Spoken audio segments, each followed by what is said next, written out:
Is Cooper Kupp going to fall this evening? Who's going to force the issue at tight end in this draft? And is the $1 million winner going to come out of tonight's proceedings? Follow along with the live draft board and watch our pick-by-pick analysis as we call the action from the 2023 Fantasy Pros Championship to see who stands the best shot at winning the $1 million grand prize. We've got a great show for you. Jay Reid is here. I'm Eric Balkman. Stick around. Your high-stakes fantasy football hour starts now. Pressure, I've seen greater men than these lesser. Broadcast live and heard around the world, you are now watching the most entertaining hour of radio on the planet. Welcome to the High Stakes Fantasy Football Hour presented by MyFFPC.com with your hosts Eric Balkman and Farrell Elliott. The High Stakes Fantasy Football Hour is your home for analysis from the best players in the world. And now, because no one else was available, here are Eric Balkman and Farrell Elliott. Solace in the scripture, are we not all our father's sons? I became a man, nobody ever told me what a man was. Thank you, Rob. Greetings and salutations to all the Balkaholics. Welcome to the latest episode of the High Stakes Fantasy Football Hour presented by MyFFPC.com. I'm your host and slightly above average one at that, Eric Balkman. My co-host is a guy you actually already follow on Twitter at Packers153, the co-host of the Chasing the Helmet podcast, guy who's been a guest on this show before. Please welcome in Mr. Jay Reid. Jay, welcome in tonight, man. Hey, Balky, how are you doing tonight? Doing excellent, doing excellent. Excited to hang out with you for the next 90-plus minutes here. You've already made your first-round pick. We're going to get to it in a second as we are off and running tonight. I want to shout out to the chat room both on Facebook, YouTube, and Twitter that are watching this. You can follow the show on Twitter at HSFF or at Eric Balkman is where I'm at. As I already said, Jay is on Twitter at Packers153. Check out the KFFSC.com as well. Facebook.com/HSFF Hour is where you can connect with us there. HighStakesFantasyFootball@gmail.com is the inbox. If you have any questions for us, we'll monitor those throughout the evening and try to bring them up on air as best we can. Thanks to the hard work of our producer and mutual friend Rob and our audio engineer, my best friend Bryce, the FFPC main event live drafts are off and running as of today, everybody. So make sure if you want to win $1 million, you are drafting in the FFPC main event, a $1 million grand prize for the second straight year, and the Fantasy Pros Championship, the draft we're covering tonight. You can register for that at MyFFPC.com as well. For the first time ever, a $1 million grand prize. No, I didn't misspeak. Two separate $1 million grand prizes in the FFPC this year. Let's get to tonight's participants in the draft. We got Scott McKetchin drafting from the 1 spot tonight. Jay Reid drafting from the 2.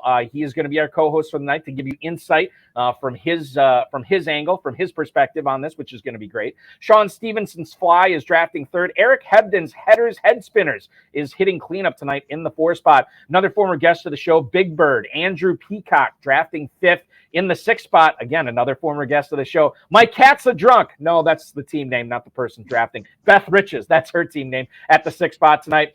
Frank Imbornoni in the 7th spot, followed by Jake Belish's Johnny Seasons. Boy, I butchered that. Johnny Seasons, he's also a 26er. He wants us to know that from the FFPC Dynasty 250 number 26 league. He's one of them. He's drafting 8th. A guy who's a longtime FFPC and KFFSC player. Bobby Sangerman, Stats, is going to be drafting 9th tonight, followed by Andrew Brown, who we will hear from tonight on the broadcast. He's the Golden Tanks in the 10 spot tonight. Jared Krushik, Aaron Cart is drafting 11th, and then Alexander Lazurko, his Kozak system, is drafting 12th tonight. We are already 5 picks in. A little bit of a surprise here, Jay. We'll talk about that right at the spot here. Travis Kelce at the 101. I know you have drafted a ton, but this is actually your first Fantasy Pros draft of the season. How surprised were you to see Kelce go at the 101? I had Kelce queued up, ready to go as my first pick, and already unpredictable. He was sniped from me. Yeah, a snipe, and I have the second pick, and I'm already sniped. Yeah, in the draft. It's an inauspicious beginning, Jay. You knew coming in you were going to get either Kelce or Jefferson. You got to be thrilled with either one. Yeah, but I was hoping for the later round, later slots, because there you can get 2 stud wide receivers, 2 stud running backs, a stud wide receiver, a stud running back. By the time it comes back, you're not going to get that. You're not going to get that in the the 1st, 2nd, and 3rd spots, especially. So how do you combat that? You take an elite tight end, which he did. Kudos to him. Or you take an elite quarterback. So we'll see how it shakes out. but I prefer maybe round 6 right now, round 6 on, than the first 5 rounds. Now that may change as we get closer to Vegas, though. Right. It usually does, right? Because we're always rolling with the punches, right? We got to roll with the NFL information. We got to roll with the ADP. We got to roll with what everybody else is doing to try to formulate the best squads possible. Dominic Guzzetti is in the YouTube right now commenting on my beard. I appreciate that. And he's got good taste in beer, drinking an Elysian Space Dust out of Seattle. Nice choice on the IPA tonight. But he says, clear and present, dangerously obvious is Kelsey at the 101. We have not, we've seen Kelsey at the 101, not just this year, Jay, but you've seen it in years past too. Yes. And I think every time we see the 101 as Kelsey in an FFPC tight end premium draft, it always gets my juices flowing, because I'm like, all right, this is going to be a fun draft tonight. Tight end 101. Here we go. Yeah. Again, that was my pick. It didn't happen. So let's see what they leave me when it comes around. But I'm going to be drafting a little bit different tonight than I normally do. I have some strategies I stick to that have been proven. But this is my first draft in the FFPC this year. Mm-hmm. The last draft I had was in Kentucky, the KFSSC on Super Bowl Sunday. Right. So in August, that's where we kick it up and we get started and we start drafting. So it's good to hop on live with you tonight on my first one. So have patience with me. Oh, well, we'll give you all the patience in the world, my friend. Justin Jefferson was obviously your choice at the 102. Actually, that started a trio of receivers here. Tyreek Hill at the 103 to Sean Stevenson. Jamar Chase off the board to the head spinners. That's Eric Hebden's choice at the 104. Christian McCaffrey at the 105 tonight to Andrew Peacock. We're seeing Cooper Kupp go at the 106 to Beth Riches, followed by Bijan Robinson to Frank Imbornoni. Then you're looking at Stephon Diggs to Jake Valish here at the 108. Austin Eckler at the 109 tonight as Bobby Sangerman starts off his draft with a running back. Got a pair of receivers after that. Andrew Brown ends up going with CeeDee Lamb to his Golden Tank squad. Amon-Ra St. Brown, the next choice at the 111. Aaron Cart, that is Jared Krushik. And by the way, guys, I apologize if I'm butchering any of the names tonight. It's sort of what I do. If you've seen the HSFFR before, all I do is mispronounce names. It's not going to be the first time. It wasn't the first time. It's not going to be the last time. A.J. Brown, the final pick of the first round here tonight to Alexander Lazurko's Kozak system. I've been seeing A.J. Brown at the 112 a lot tonight. Jay, the next thing I think we should talk about here is what happened at the 103. Sean Stevenson ended up taking Tyreek Hill over Jamar Chase, over Christian McCaffrey. I don't know if I've seen Tyreek Hill go that high. I look at the Fantasy Mojo on this one, and FantasyMojo.com, Darren Armani, the godfather of the pros versus Joes, at Fantasy Mojo on Twitter. Anytime we cite ADP or stacks or anything like percentages, those are all stats from FantasyMojo.com. And if you do play in the FFPC, highly recommend you check out his website. It's probably going to make you a better FFPC player. Over the last 3 days in the Fantasy Pros Championship, the highest Tyreek Hill has gone has been 104. He goes at the 103 tonight. Somebody planting their flag on Tyreek Hill this year, my friend, at the 103, and his name is Sean Stevenson. Well, I expected that, and you're going to see a lot of that tonight because there's only 4 badged or experienced players in this draft, 8 or not. So sometimes you say, well, hey, that's good. There's only, 3 other experienced players. Not so much, because those other 8, they're going to go for their players. They're going to reach. They're not going to follow ADP. They're not going to follow the at least the ADP that high stakes players use. So look at Waddle. Waddle already on the turn. Mm-hmm. Yep. Okay, so you're going to see a lot of that tonight. So you can't go by Mojo's ADP tonight on the play for this Fantasy Pros draft, because they're going to have players fall, move up, and sideways, every which way. So you just have to take the best value in a draft like this, and just take the best player that falls to you. What's interesting is when you consider the point you just brought up about more of the casual players coming in this time of year, not going by ADP. Jay, sometimes we have really skilled players that have already been drafting for a couple of months, and Turp and I talked about this on the broadcast last night. Sometimes they're looking to switch up their portfolios, and they'll go off ADP a couple of times too. So it's kind of a mad science going on in this draft tonight. You don't know what any of these people are capable of, whether they're more casual or newer players, the 2023 FFPC, or if they're experienced ones. Now, I will say that by and large, if you've been successful, you're usually kind of following ADP a little bit here in the draft. And we've seen, players go off, off ADP before and get their guys here. But you're right. I mean, with the more inexperienced players, at least for this season, we do see them coming in and doing their own thing, which I appreciate. Cooper Kupp at the 106. It was an auto pick to Beth Riches. Is this a player that you would be looking at taking the mid-6 when you consider? And I'll let you make your pick right here, Jay. We'll get back to the Cooper Kupp conversation in a second.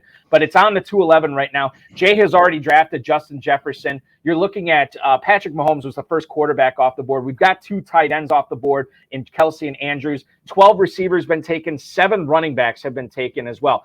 It's early yet, Jay. You could go a lot of different ways here. You could take another receiver. You could go tight end.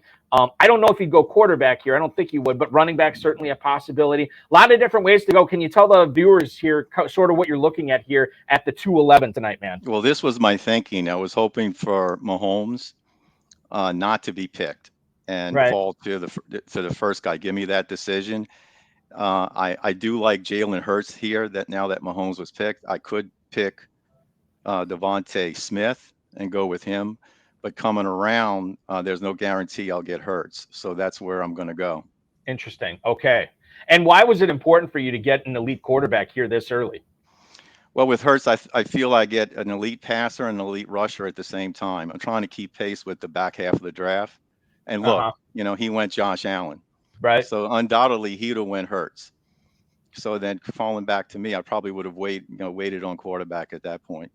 Because Josh Allen is off week 13. Right. I mean, it's nice to have him. Usually you see that Josh Allen and Stephon Diggs stack. And that's good if you have a lot of leagues, to pick some of those stacks. But both of those guys will be in the bench, especially in this format. You need to win week 13 to get to the championship game to win any type of award or money.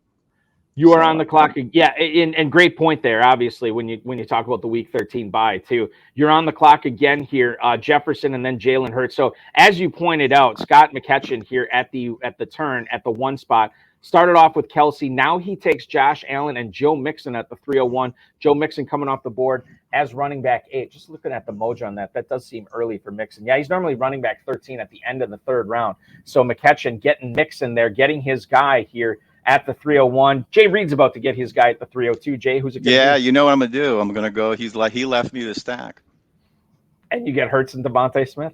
Let me ask you this, because we have seen, and I'd have to check the mojo on this, but I know it's pretty close.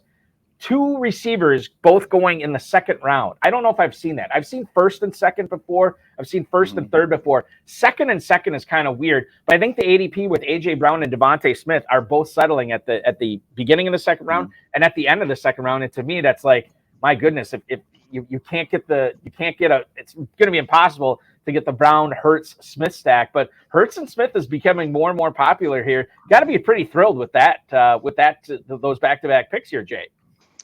Yeah, I had to change up my strategy because I was looking at Travis Kelce and possibly a Mahomes, but I was going to leave that decision up to the guy in the 1st spot if both Mahomes and Hurts went to him, and I would have picked Devontae Smith there. And now that he'd have probably took Mahomes with the stack, and he would have gave me what I wanted anyway.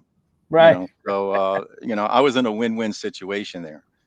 But coming back in the 4th and 5th round, I definitely do not like the players that fall there.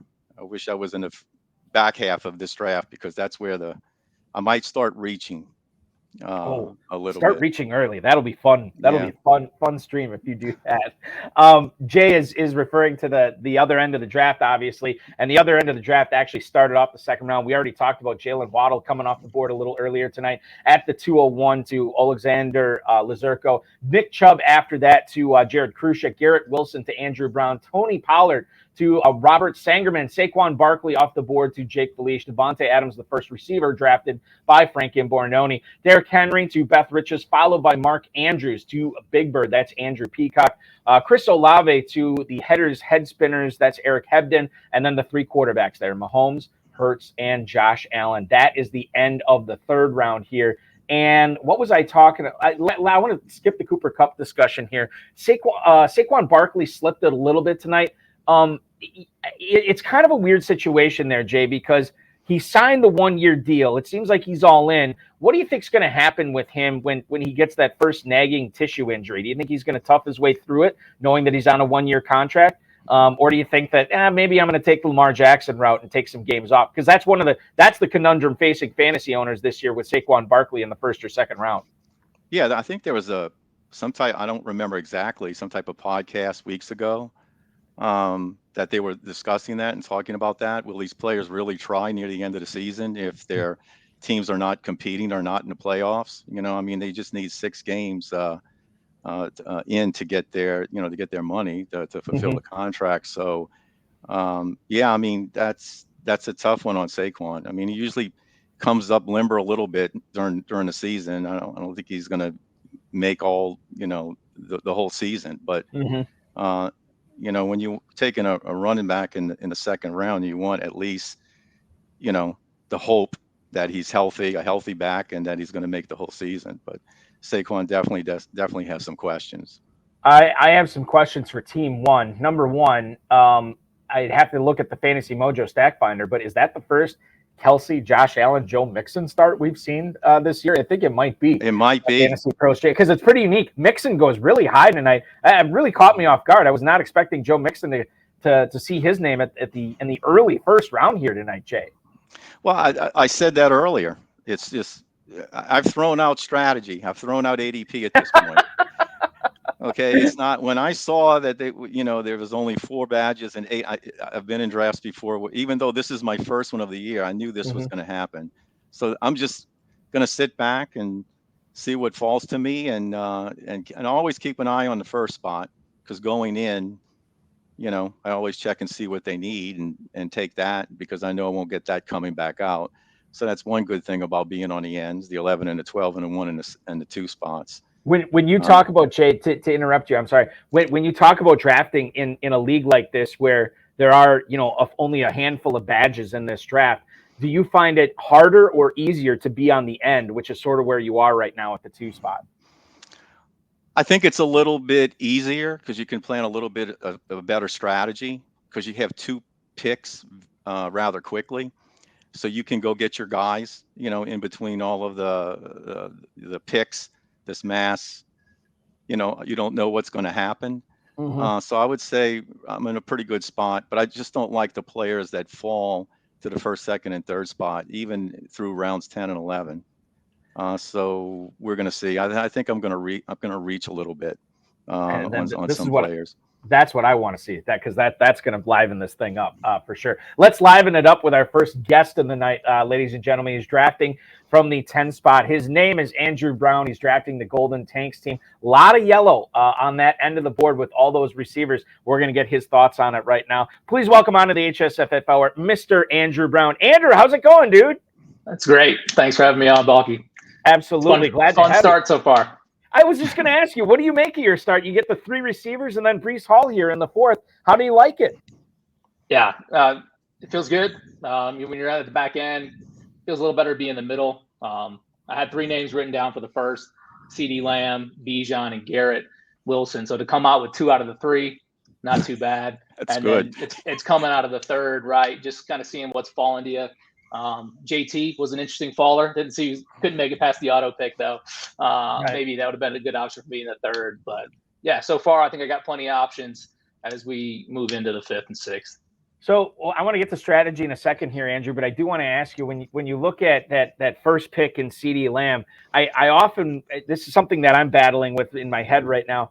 Kellen Moore, it seemed like the Cowboys were pretty willing to move on from him. And Mike McCarthy talked about how much Kellen Moore wanted to pass as the OC for Dallas this past year. And then they hired Brian Schottenheimer, who loves to run the ball. And I'm kind of wondering, with the addition of Brandon Cooks, Michael Gallup, a full year off the ACL, and you have all these talented pass catchers there. Is there going to be enough volume for CeeDee Lamb? Clearly you think so. And maybe I'm overrating the Brian Schottenheimer angle, given your first round pick here, right? Well, to be honest, I almost took Garrett. I actually like Garrett Wilson slightly better, but going with ADP, hoping Garrett would follow me in 2nd, I went CD first because I don't think he would have made it around the turn. I think it's a lot of conjecture right now through the summer. It's easy to talk about how you're going to change things around. A couple weeks in, McCarthy, it's going to feel hot. It's always hot in Dallas. CeeDee Lamb's by far the best player they have. they'll fall back to what worked last year. CD will exert himself clearly. Otherwise, well, this team won't make it. Right. Yes, exactly. Just looking at ADP, I mean, you're getting some good deals tonight. And maybe the biggest deal that you got in this draft so far was in the third round, a full half round of value, getting T. Higgins there at the 310. I can't imagine that was part of your plans, but when Higgins was on the board and Najee Harris goes to Sangerman the pick before, you're like, my God, I got to grab Higgins here, right? Yeah, you're right. I mean, going back to my board, Higgins was not on that as an option in the third. Looking at ADP, I had Brees, had Jerry Jeudy, Calvin Ridley. Was looking at those three and seeing how the running backs were going. Took a chance Brees would fall in the fourth. I mean, he's got questions, right? Just like Josh Jacobs of the 404. If those questions weren't there for both those players, arguably they're middle second talents at least. And so, you take the high upside picks here, I think, in the fourth, and then, smooth it out later. It also helps to have Garrett. So I'm heavily into the Jets. Didn't work last year with Zach Wilson. Hopefully this year, Aaron Rodgers can make some fantasy people feel good about being into the Jets.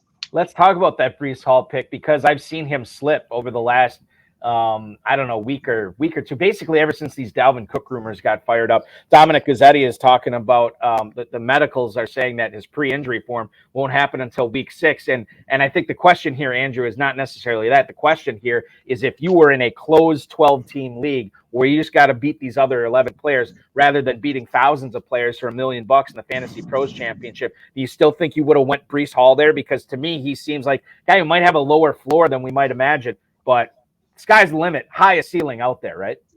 Yeah, maybe it's my dynasty brain talking to me too much, but I'm way high on Brees. And this redraft, but I would have taken him again earlier in the fourth, but I'll take my chances, let it fall to me with ADP. I think if Dalvin was going to sign, he'd have done it by now. I think there's maybe a lot more smoke there. It really seems like, and I have absolutely not an insider, he wants to go somewhere else. It wouldn't be this long. I mean, if Dalvin would have signed already, then I think Brees probably could fall a little further. But I like Dalvin potentially going someplace else. And yeah. Where do you think let's just say, for the sake of argument, let's say Dalvin Cook does sign a week or so before the start of the season, and it is with the New York Jets. And obviously with Main Event and Fantasy Pros Championship draft still going on all the way up to the start of the season, how late do you think Brees Hall would fall? How late would you wait on Brees Hall, knowing that Dalvin Cook's in the same backfield for him? Would you start looking at him in the late fourth, in the fifth, maybe the sixth? How far would he tumble on your rankings? Yeah, I think I couldn't let him go past the 406. I took him at the 403 here, maybe just a little bit further. It may increase your likelihood, if you can, to target Dalvin later to mitigate some of that, and then weather that first month. Because if you want to get into the fantasy playoffs, that's when you want Brees, when all this money's up for grabs. And then, you have a little more risk early in the first month, but you're in a much better position at the back end to compete. We're talking with Andrew Brown. He's drafting 10th tonight, the Golden Tank squad, with Lamb, Garrett Wilson, Higgins, and Hall so far. Coming up on your pick in a few minutes. And I have to ask you here, Andrew, it's kind of an interesting board at your end of it right now, with you already having 3 receivers. You're looking at Team 11, Jared Krushik has 3 receivers, and then Team 12, Alexander Lazurko has taken nothing but receivers so far. How much of a chess game is this going to turn into now, knowing that, these guys are probably going to be after running backs, tight ends, and maybe a quarterback here? Is that going to influence how you're picking in the odd number rounds going into, before those guys have a chance to pick before you? Yeah, certainly. I think as this gets deeper, that's going to play a bigger role. Right now, I had a whole handful of my queue and this went down to 1. So this pick may get much easier. I was about to tell you this. I may have a hard choice here between 5 guys in my queue. There's one, and we'll see. Fingers crossed he makes it. Yeah, so Andrew's on deck right now. We've seen a couple of, actually basically in the last 2 rounds, we've seen 4 tight ends go off the board. That makes 7 tight ends selected so far. 6 quarterbacks off the board here. Andrew does not have either the position. He already has 3 receivers. 26 receivers have been drafted so far. 3 of them are on Andrew Brown's team. And then 17 total running backs drafted through 5.5 rounds. He does have one of them in Brees Hall on his team. The pick before you now is Christian Kirk. Andrew, you are on the clock here at the 5:10. Can you tell us, did that one player make his way through your queue? He did. And I don't want to have second thoughts. Hey, we've seen, Jay went early with Hurts, Mahomes, Allen, late second. That was you couldn't even imagine that last year, but it proved to be in a lot of winning teams. And right here, it's clearly at the end of a tier with the quarterbacks. And so again, I've already kind of said I'm risk on for this team. And so come on down, Justin Fields. Justin Fields, baby. And see what he can do to round this team out. And again, I still think it leaves me a lot of good options throughout the next few rounds. I got a premium quarterback now. Maybe I'm leaning towards Hero RB, but we'll see what happens here at the turn. Yeah, Justin Fields on average goes at the 508. To Andrew's point, the next quarterback usually does not come off the board on average until the end of the 6th round. So this is the end of a tier. You grab one here, and I actually like this pick quite a bit. Fields was my first pick in the Scott Fish Bowl that we did earlier last month, and that's obviously super flex too. But I the thing with Fields is yeah, I think we think on the surface he's a go for broke league winning type player, but if the reports are true that this guy is actually throwing the ball a lot better, looking more confident in the offense, he didn't forget how to run with the football. So that's still going to be there. You're still going to have his legs, and obviously the ceiling a little bit higher for the passing game, not to mention the addition of DJ Moore. You got Cole Kmet locked up here too. Darnell Mooney is going to be healthy. Chase Claypool for a full season. So he's going to have the players to throw to. Trevor Lawrence actually coming off the board at the 5'11" tonight, right after you, Andrew. So maybe you're creating something here. Maybe the quarterbacks are going to get pushed up a little bit more so than what we've seen in previous nights. So now you have Lamb, Wilson, Higgins, Hall, and Fields, and I wonder, and we'll look at what Alexander Lazurko does here. We've seen Bobby Sangerman at the 9 spot tonight draft 4 running backs with his first 5 picks, and in the FFPC, the starting lineup: quarterback, 2 running backs, 2 receivers, tight end, kicker, defense, and 2 flexes. So Sangerman, if he wants to, he could start those 4 running backs every single week. Lazurko could start those 4 receivers every single week in this format if he wanted to. So it's not like you're robbing Peter to pay Paul here. These guys are all in a perfect world and looking for the most elite solution, elite result that you can. Ostensibly, those guys would be in your lineup. Now, he does go with the running back here in Dameon Pierce, and I think he's become kind of a polarizing player. The other thing I should mention here, too, what Jake Valish did at the 8 spot here, Andrew. Darren Waller, Kyle Pitts, is that going to factor in your decision in how early you're going to get a tight end? Because if you don't draft one here coming in the 6th round, it's a long wait, and I think tight end's deep enough, and you can obviously get away with it. But is the Valish, what he did at the 8 spot tonight, is that affecting at all your thought process here and what you're going to do in the 6th round? Yeah, it is, because again, Pitts and Herbert and Walker were all in the queue, right? When I said I had 5, bam, bam, bam, 5, 6, 5, 7, 5, 5, 5, 6, 5, 7, and they all went. So, I mean, for me, I don't think the tight end value is good here. And so I'm still looking at just piling into maybe another running back or wide receiver. So, and now you're on the clock after Para Williams go off the board here in the 6th round. Javonte and Mike to start off the 6th round. Andrew, you are on the clock here. 3 receivers to your name, a running back and a quarterback to your name. You already kind of alluded to maybe the tight end value not there. So you go with a running back or receiver here. A lot of options. Yeah, Balky, this is my hardest pick of the night. I mean, oh boy. Seemed like the first 5, I already knew what I wanted. It happened. It was there. I took it. Here, I got 4 in the queue, 2 running backs and 2 wide receivers. So really, really split. And I'm just going to go with the running back here. Not a beloved name, but a guy that really finished strong last year, did the same thing the year before. So hopefully I don't have 2 running backs that only do well week 11 to the end, because then I'll have a hard time making it anywhere towards the back half of the season. But I think I like the chances of a decent wide receiver coming in the 7th and 8th, coming back around. So we'll go one more running back here to round out the team. Cam Akers, beloved in my Florida State Seminole heart, for sure. I like the pick there at the 603. Good for you, Andrew. Now you have your 2 running backs, 3 receivers. Lot to work with. Tight ends pretty deep. We'll see what you do in the 7th round. I want to thank you for not only making 1 pick on the air tonight, but 2 picks and giving us your insight into your draft tonight. We appreciate it, dude. Good luck in winning that $1 million this year, man. Thanks, Bobby. Good luck, Jay. Thanks. Thank you. The Golden Tanks, owned by Andrew Brown, stopping by here on the High Stakes Fantasy Football Hour as we head back to Jay Reid, who is drafting in the second spot tonight. Jay, tell us about your last couple of picks here. DeAndre Hopkins at the 4-11, a player that is going to fit in pretty nicely as your wide receiver 3. A lot of targets in Tennessee. Got to be pretty happy to get him as the 22nd receiver off the board here. Penultimate pick of the 4th round. Yeah, actually, I was hoping Christian Watson would fall to me. Didn't happen. Sniped again right before me.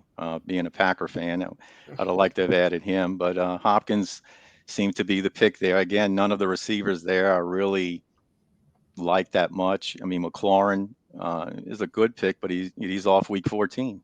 Right, So, yeah. Your receiver sitting on the bench. And Deontay Johnson, no, not for me. Drake London. A lot of mouths to feed there, so that's why I went with Hopkins, and then I couldn't pass up the triple stack. The super stack for Jay Reid. I love it. And the Eagles fly. Where's Dave Terpoli? He'd love to start. Hurts, Devontae Smith, and Dallas Goedert in the 2nd, 3rd, and 5th round. Were you? I mean, okay, so if Watson would have made it to you at the let's say he was available at the 4-11, you take Watson there. Would you still grab Goddard at the 5-02 if Hopkins was still out there? That would have been tough, but probably I would have went with Goddard since I had Jalen Hurts. Okay. Yeah, that makes sense. I still would have done the triple stack. Triple stack here for Jay Reid, who is now on the clock. Just got sniped again. Tyler Lockett was on my radar. That was a good pick, and I like teams 10, 11, and 12 so far, and I knew that. I mean, they're just scooping it up there. I'm on the clock. You are on the clock, and I'll give everybody a recap here. So the 10, actually, and we got some love. Hudson Kern Reeve, actually, also in addition to Jay showing some love for teams 10 and 11 and 12. Kern, our resident Ivy League professor, actually likes 9 as well. So 9, 10, 11, and 12, all looking pretty good to Hudson Reeve and Jay Reid here. Jay is up on the clock right now. He's got his quarterback. He's got his tight end. 3 receivers, no running backs yet on Jay's roster. 23 of them so far have been chosen.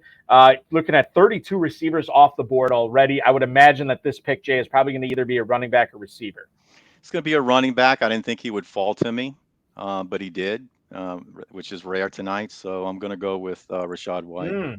Yeah, Rachaad White is the 24th running back off the board. I mean, Jay, are you a little surprised he's not going higher in these drafts, given that most of the pub that we've heard from him this offseason and his coaches, he's going to be a 3-down guy, he's going to catch a lot of passes. Why are FFPC drafters sleeping on this guy in the 6th round?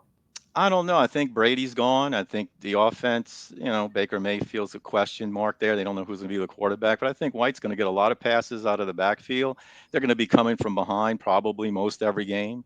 So they'll be checking down to him a lot. Just for, the PPR points there. I think this is a good fit for the team I've built so far. And I think anytime you go 0 RB, which is what you did tonight with the 3 receivers, the quarterback, and the tight end, to get a guy like Rachaad White as your first running back that you can get at the 6-11 tonight, kudos to you, my friend. That is a good selection there, as White is going to be starting for you, ostensibly starting for you as the season goes on as your number 1 running back. I like it. I like the start that you have here so far. You're back on the clock after a duo of running backs were just selected by Scott McKetchin. Dalvin Cook and Alvin Kamara go off the board. Now you're back on the clock at the 7:02, Jay. Well, I knew Kamara would rise a round or two with the news that he only got a 3-week suspension. Everybody was expecting 6. I thought he'd maybe go a little bit higher, and mostly, in the Cam Akers, Miles Sanders, and Kenneth Walker area. But this is tough. There's a wide receiver I like and a running back I like that will not come back to me with the build I have. I think I'm going to continue with the PPR points out of the backfield here and try to rake them up. And I'll always look at the quarterback who's throwing to these running backs in these games. And I don't think there's any better quarterback than the guy throwing to this guy right here. Yeah, and this is another guy, Jay. We were talking about this on the live stream last night with Terp. We both said, like, we're of the opinion that James Cook is going to be a riser. And the fact that you can still get Cook in the late 6th, or like you got him tonight in the early 7th, I'm all over that. Tuesday at practice, and I know I keep citing the stat, and it was one day, but I'm going to keep bringing it up. Josh Allen completed 12 passes that day. 5 of them, count them, 5, were to James Cook on a team that features Stephon Diggs, Gabe Davis, and Dalton Kincaid. And I said Josh Allen's not in the business of checking down. So clearly these were either design plays to Cook, or Cook was just wide open. You know what I mean? So, and he's being weapon out of the backfield. And Rachaad White, James Cook, between those two guys, I mean, you could be looking at potentially 130, maybe even 140 catches this year, and you're investing 6th and 7th round picks in them. I got to tell you, Jay, I know you didn't plan it this way, but man, I'd be thrilled to get White and Cook on this squad. Yeah, I'm surprised they both fell. I mean, looking at the ADP, they usually get scooped up in the 6th. But to get both in the 6th and 7th on the turn there, and that's what I was saying earlier. It's a little bit easier to plan your strategy in the 1 and 2 and 11 and 12 slots, especially in a league like this where you don't know what's going to happen. Yeah, I'm pretty happy so far. Now the drawback on Cook is he's off week 13. Yeah. Okay, so I'm going to lose that running back in week 13. So I have to. But to your point, or to the point of week 13, you're going to have 12 weeks to cobble together just one running back that could start in James Cook's place. And to me, Jay, and I don't know how you feel about this, to me, the easiest player to replace in my starting lineup every single week is my second running back, because it's such an opportunity-driven position. And then when you're not talking about having to get a top 12 running back in there, you just get a top 24 running back. I think you can cobble that out. So if you got to be weak somewhere, or if you got to have somebody in a week 13 bye, give me the guy in the elite offense at the position that I feel pretty strongly that I can find somebody else in the first 12 weeks to start that week too. Yeah, I always look at, again, I mentioned that, but I always look at the quarterback that's throwing to these running backs out of the backfield, so, there's no better one than Josh Allen and Cook. They're saying there that he's going to be a 3-down back too. Yeah. That's so if you go with the news, I just drafted, if it's true and it holds true, I just drafted 2 3-down backs. That's a great point. That's what I'm saying. You got to be thrilled with those 2 picks for sure. Yeah. And again, I'm surprised. I didn't think both would fall. I thought maybe one would get to me, but that was a pleasant surprise. A pleasant surprise, not only to get both those running backs, but when Team 1 and Scott McKetchin also took 2 running backs, you'd think, oh God, it's going to be one of these. It's going to be one of these running backs that I want here. And then you got White and Cook. I prefer both those guys over Dalvin Cook and Alvin Kamara this year for sure. Well, Balky, I didn't think I was going to get him because he's got Josh Allen. Right. Yeah, that's another good point too. That's another great point. For sure. I said, well, Cook's not going to fall to him. He's definitely, if he's going to take 2 running backs, and he needed to. So we have similar bills going on right now. Mm-hmm. So, there might be some sniping later on here. There could be. There very well could be. Yeah. By the way, Matthew McCutcheon is in the YouTube chat right now. Jay, he wants to know if you're wearing a Penn State T-shirt tonight. That is a Penn State. I'm 40 miles outside of Philadelphia, and my daughter just graduated from Penn State in rehab and rehabilitation. Very proud of her. Mm-hmm. She's got 2 degrees, and she got a job. She was like an apprenticeship program. Where she started working for the state of Pennsylvania, and they hired her. She got out of college. Oh, congratulations to her. That's fantastic news. Very, very proud of her. So tuition money, this is what I got. Well, Jay, listen, I have no doubt she's proud of her father's first 7 rounds in this draft tonight for sure. Just crushing it. Speaking of the first 7 rounds, I want to take you through the 7th round that just took place. Scott McKetchin took Alvin Kamara. Obviously, Jay took James Cook here. DeAndre Swift off the board as the 5th straight running back drafted in this draft tonight. That was Sean Stevenson's fly squad. DeAndre Swift as his number 2 running back, pairing this year's Lions running back with last year's Lions running back in his backfield with Gibbs and Swift. Jackson Smith and Jigba, the 3rd wide receiver drafted by Eric Hebden tonight at the 4. A couple more running backs here. J.K. Dobbins to Andrew Peacock. David Montgomery off the board to Beth Riches. Marquise Brown and Jordan Addison. A couple of receivers after that to Frank Imbornoni and Jake Valish, respectively. Deshaun Watson as the quarterback 9 tonight, starting quarterback for Bobby Sangerman's squad. Evan Engram off the board after that to Andrew Brown. Isaiah Pacheco and Samaje Perine completing the 7th round tonight. Now, before I start talking about Pacheco, just want to double check. Okay, so that is about his ADP. I feel like he went lower tonight, but that is actually where he's going. 709, he goes up to 711 tonight. He's open all day, maybe in that backfield, being the 711 pick for Kansas City this year. What do you make of Sangerman's squad from Team 9? I know Hudson Kern-Reed already talked about how he liked that build after the first 4 picks. Eckler, Pollard, Harris, Najee Harris, and then Josh Jacobs with are the first 4 selections. They're all running backs, and then he bounces back. He gets Christian Kirk, Brandon Ayuk, and now Deshaun Watson here. Jay, what do you make of Team 9 start? It's not a build for me with 4 straight running backs like that. But I have to say, he's pulling it out, with Christian Kirk, Ayuk, Watson, and now he's added Pickens. This could be a team to watch. I didn't think he would get those later wide receivers taking those first 4 running backs. So I have to agree with Hudson. It's a good team. I like teams 10, 11, and 12. But again, the back 9, 10, 11, 12. I said that before we even started drafting. You did, yeah.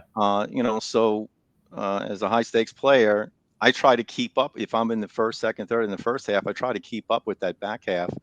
And I tell you, it's a challenge this year. Now things can change, Bulky, by the time we get to Planet Hollywood. Yeah. In Vegas. Some things can happen where, maybe the second, third, and fourth spots are the best spots. But right now, that's where you want to be if you want a draft slot.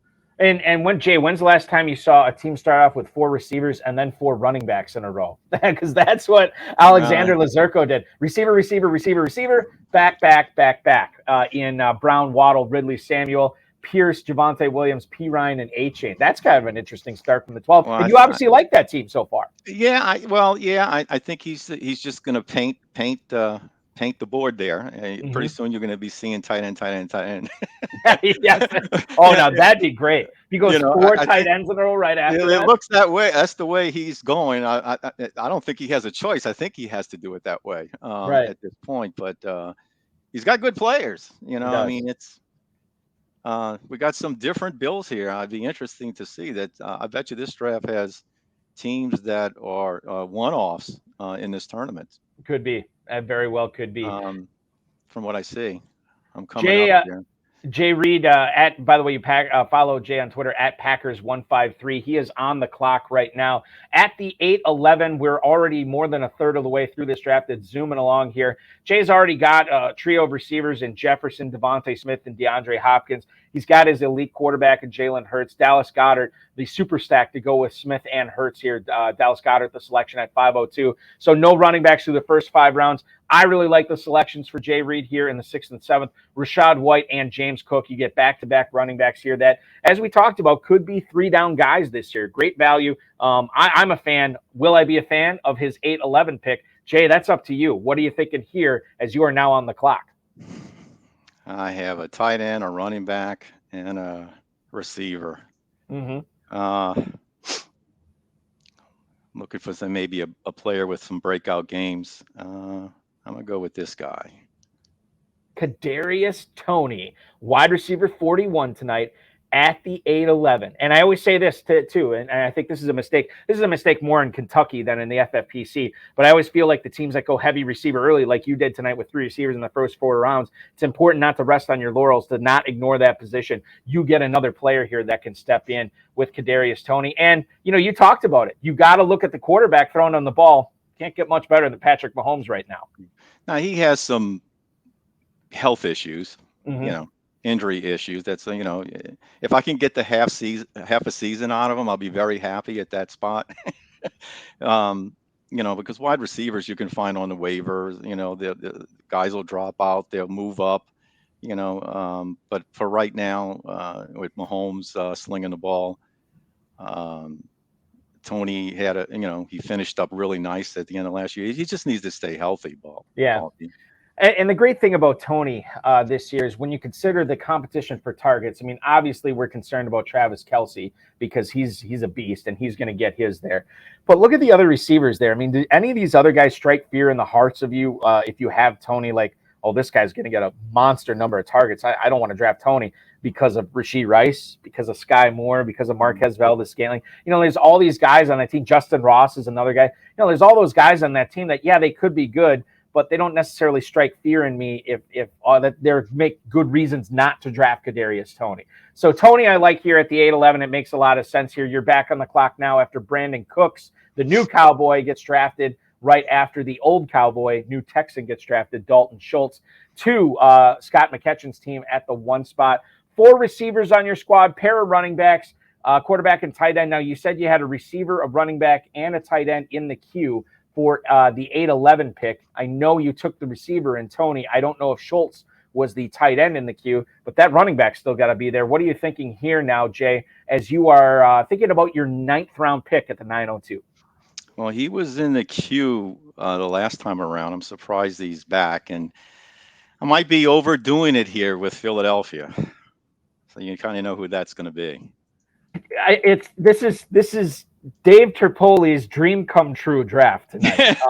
And you can make the case, Dynasty Depot, Nelson Verbit, another massive Eagles fan. Darren Armani, a huge Eagles fan as well. Like this is going to get so many views because of what you're doing tonight, Jay. So yeah, Rashad Penny here. And Dave the Dizzle Gerzak was talking about this in the YouTube chat last night when we were streaming.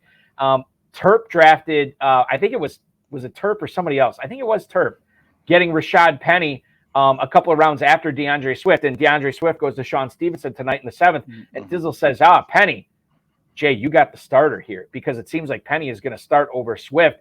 And I guess the pass catching is probably what separates him. But, it's not to say that Penny can't be a significant player without the perceived pass catches, without the perceived catches that you would think would be going to Swift. I like the Penny pick here in the 9th round. Again, waiting on running back and getting good value here. Well, I'm 40 miles out of Philly, like I said, so we get the local news every night. So you're right. They're targeting Penny as the starter. Mm-hmm. I had him in the queue last time, and I went with Toney. So, I got a pleasant surprise and pick him up in the 9th and get some value there. Just a little worried about, too many Eagles, but they're supposed to light it up this year. So I definitely have the players in place, to win it if they do.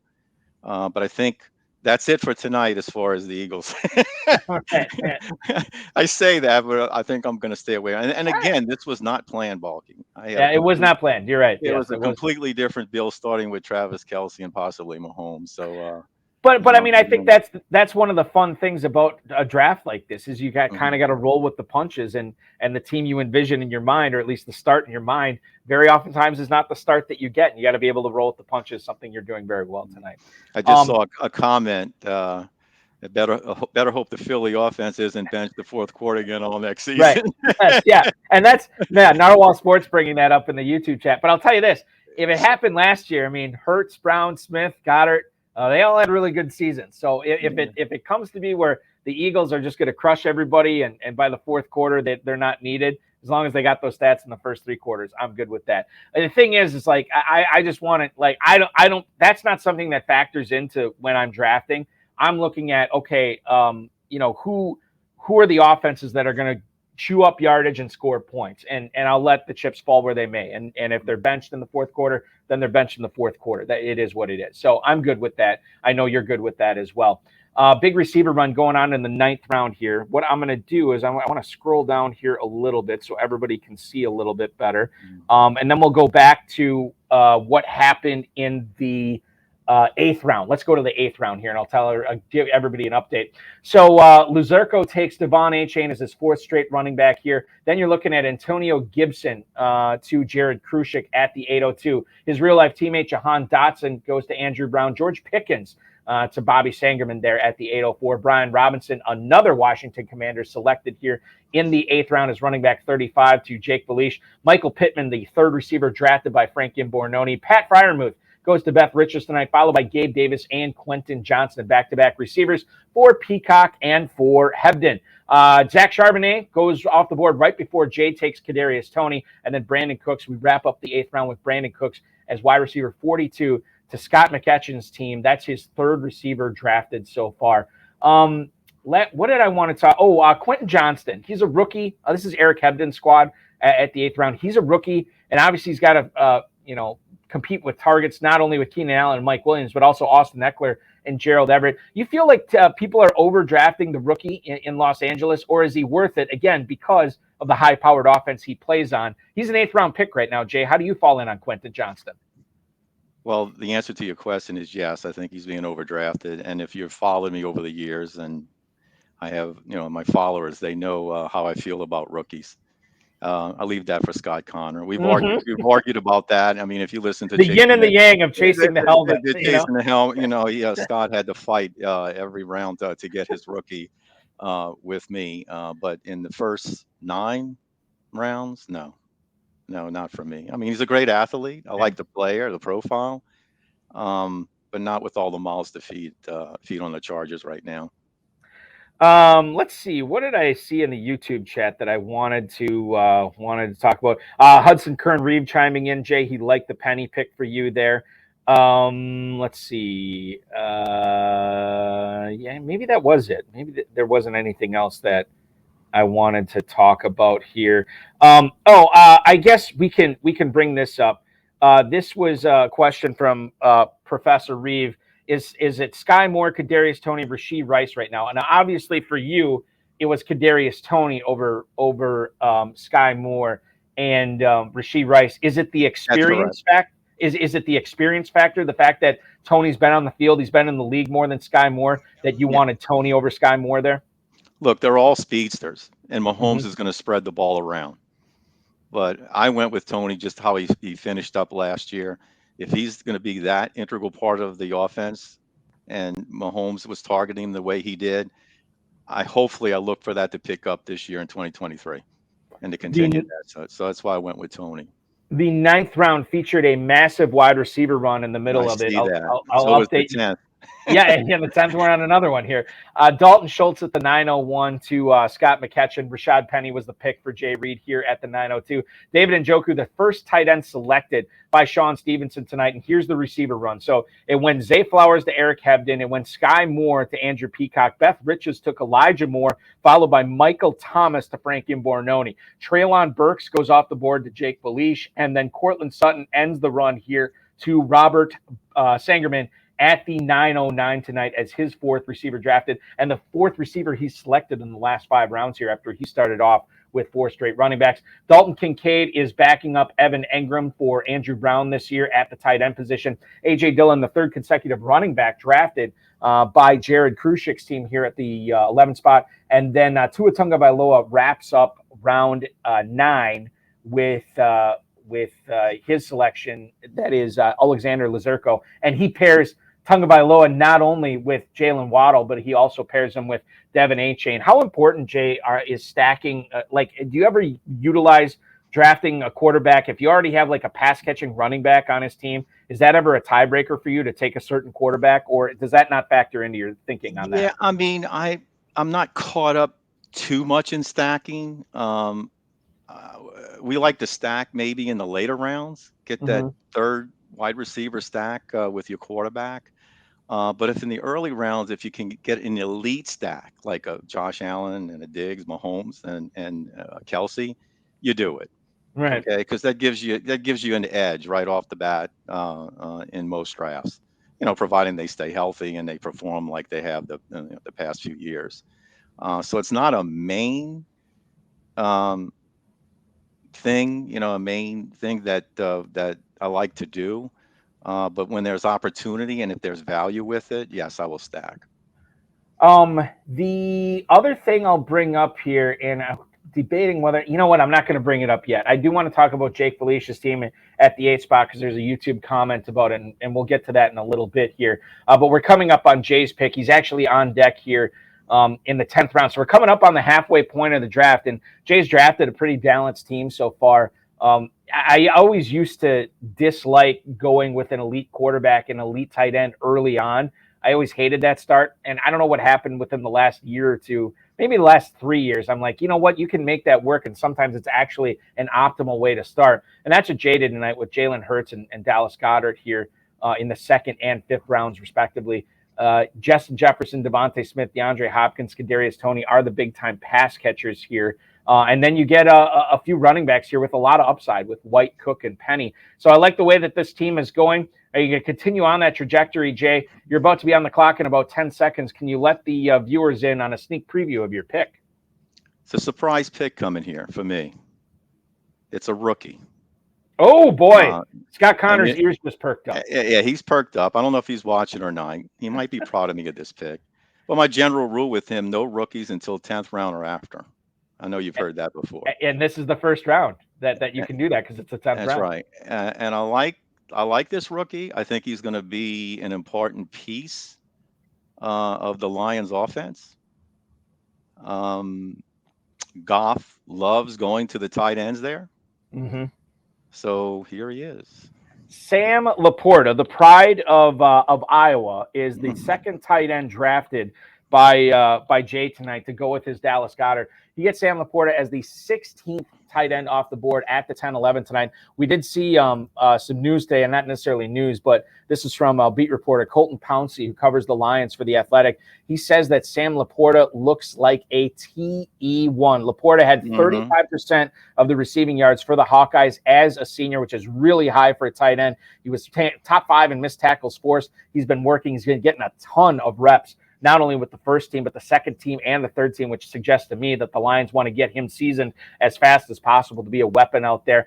Jay, I think you got a good deal on Laporta here. Not that, because you're co-hosting, it's not like I want to be telling you how great every single pick is, but I really do like a lot of these picks. And I think the great thing about Laporta here, man, is this is a guy that's going to go a couple of rounds higher when we get to Las Vegas and Planet Hollywood, maybe even more than 2 rounds higher if he keeps up with everything he's doing in training camp so far. Yeah, Alan Lazard and Elijah Mitchell are off the board here right after you take Laporta. So you're back on the clock now. A quarterback to your name, 2 tight ends to your name, 3 running backs, and 4 receivers. What are you thinking here at the 11:02 as we kick off the second half of this Fantasy Pros Championship draft? I need some running back depth. So I'm looking at running backs, but I'm looking at running backs maybe one injury away from having an important piece. Could be an RB1 with an injury, and may even get, some reps as well. Mm-hmm. So they've been eating up pretty good. I'm gonna go with this guy. Jaylen Warren, another. Okay, I don't know what your schedule is for Kentucky yet, Jay, but I hope we are not in a lot of drafts together, because these are a lot of players that I really like where you're getting. We talked about Jaylen Warren last night with Terp, and I feel like the disparity between Jaylen Warren and Najee Harris is getting closer and closer as far as not only ADP, but the actual volume and the high value touches that they are both getting in Pittsburgh this year. So Warren, while on the surface, on that M&M candy shell surface, he just looks like a injury away type guy. But you bite into that M&M, you look inside, there's the sweetness of a player that might have some standalone value there too. Yeah, I think they're going to spell Najee. He's the back there. There's no doubt. But one injury away, I think it's my RB4. So he's not only a compliment to Harris, but he could be standalone if things happen for me there. These are running backs that I draft late that I keep. I don't throw them back in waivers and try to get the, the best, the biggest one game pan in the flash. I keep them, just stashing them and wait for that possible moment, because you see that every year, Balky. So many running backs by week 11, 12, they're getting hurt. They're going down. It's killing your championship chances, your playoff chances. I'm sort of fine with dropping running backs back into the free agency pool, but running backs I draft at the very end of the draft, right? Yeah. Especially when we're drafting like a month before the season starts. Like, I want to take chances on these guys that I know have the talent. I mean, they're in NFL training camp. They obviously have the talent. They just need the opportunity. And those are the guys, like, when you get 2 preseason waiver wires in the Fantasy Pros Championship. So if these guys, if it doesn't work out for them, or if it looks like they're going to get cut or something like that, well, then you can cut them and move on and get the next sexy waiver pickup or whatever then. These guys in the middle rounds, yeah, you kind of got – I don't want to call them roster cloggers, because I do think that a lot of these guys taken in these mid rounds are going to have these 2 to 3 week windows, maybe even multiple 2 to 3 week windows where you can comfortably start them as a top 20 option, and they're going to get you double-digit plus fantasy points. Like, that's where the value is in these guys. You got to be patient on them, Jay. But as you just said, if you're patient on them, you're going to be rewarded. Yeah, especially in the RB2 slot. I mean, because let's face it, that's probably your least worry in a roster, the RB2. You're not going to win it with your RB2. So, you're looking for fillers. You're looking for that 8 to 11 points a week to get you. So, I mean, that's why we, the running backs, I went kind of 0 RB in this draft, and unless, Derrick Henry falls to you, or if I'd have started off with Christian McCaffrey. But other than that, I just like a lot of the running backs later from the 5th round on this year. I mean, as of right now, that could change. Right. Yes. Yeah. Everything. It's all fungible. It's all. This is why we do a zillion of these live streams, right? Because we want to see what happens when everything changes, how people handle it. Now, there was a question in here, and I think it was Dominic Gazzetti said this was much earlier. He said, "I know we're not there yet, but is Kendre Miller's draft ADP hurting badly with the Alvin Kamara news?" Well, we can talk about him now because Kendre Miller just went off the board to the Golden Tank squad run by Andrew Brown. Now, Kendre Miller's ADP over the last 3 days, that's the best I can do on this because the suspension news for Alvin Kamara just came down earlier this afternoon, probably 7 or so hours ago. Kendre Miller, right now, if you look at his ADP, running back 47 at the 1201. Tonight, he goes at the 1110, so almost on brand with where his ADP is, Jay. I don't know how you view the New Orleans situation. I think you and I were both expecting more than 3 games for Alvin Kamara. He only got 3 games. Does that mean we moved Kendre Miller down in our rankings? Tonight, it didn't happen. It didn't happen. Well, Miller only has 3 weeks to prove himself. That's not a lot of time. 6 weeks, that'd have been a little bit different. He could have established himself a little bit better, at the RB spot. Where if Kamara would have came back, maybe he would have got some more touches. But 3 weeks isn't enough. It's Kamara's job. And Jamal Williams is there too. And Williams is there too. He's not one injury away from an RB1 or an RB2. Okay.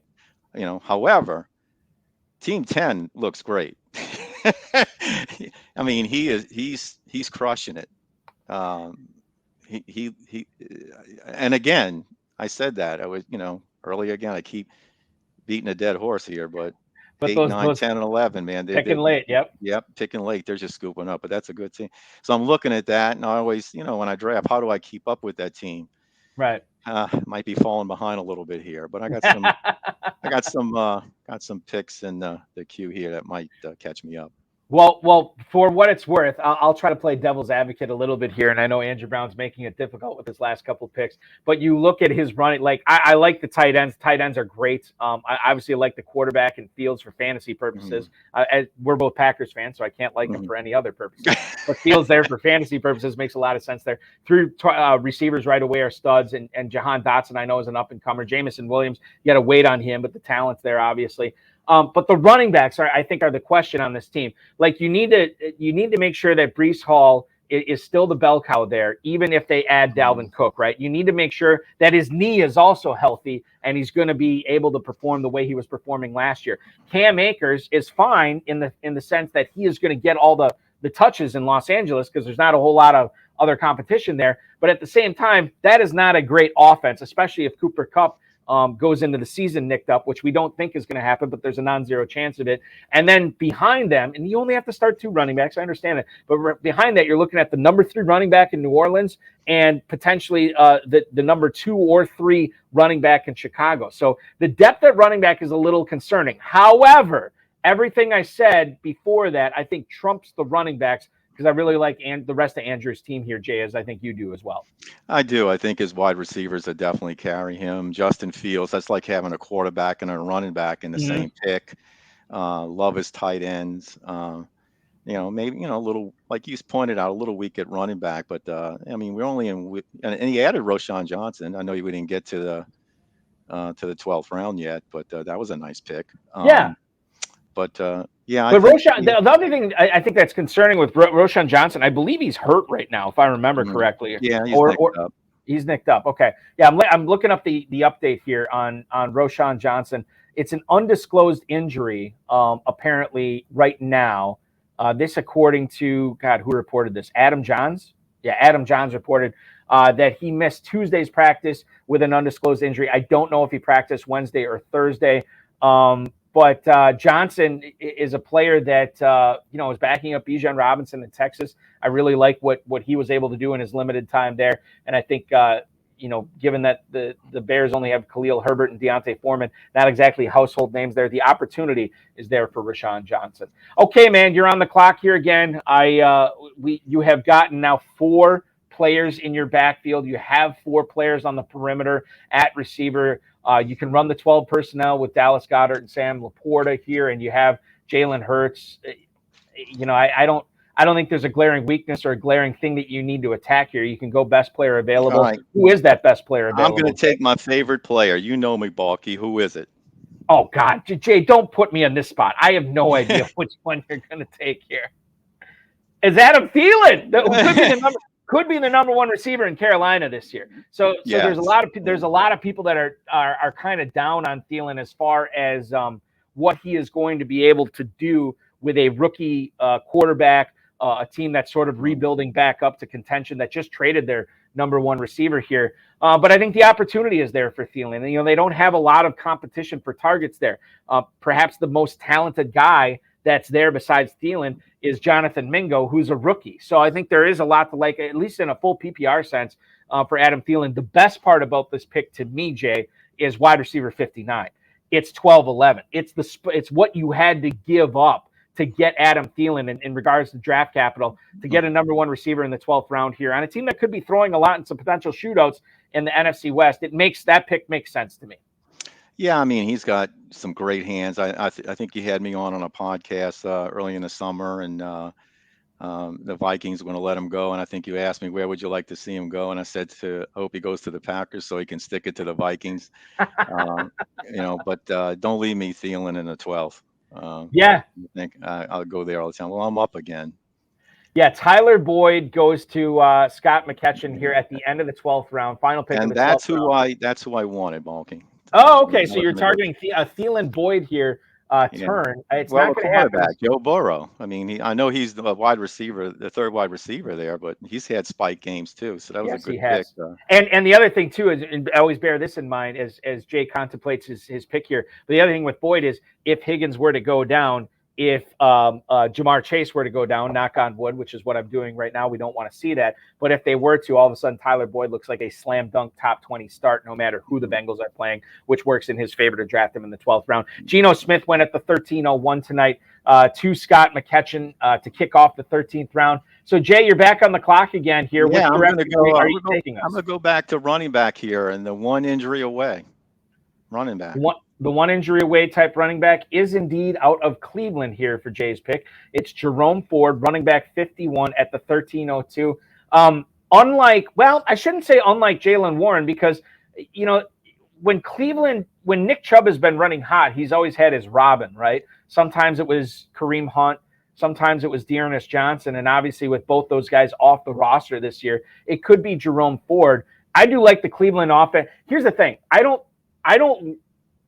not going to be a stand for the Browns offense here. The Browns offense, it's going to be great this year.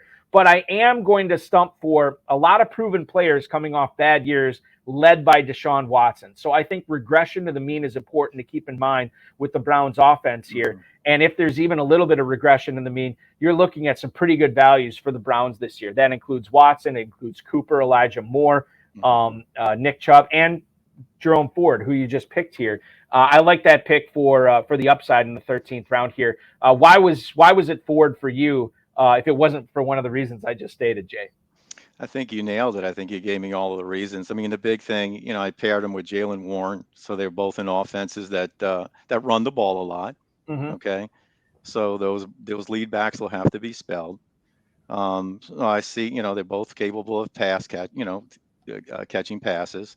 So, this late in the draft, to pair him with the other 3 running backs I've already picked, I think that's a good fit. I just don't want like wide running back threes or running backs that are buried on an offense. I want them to at least have some Yeah. upside and an opportunity to maybe to get into a starting role. So those last two RBs, that's the reason I picked both of them.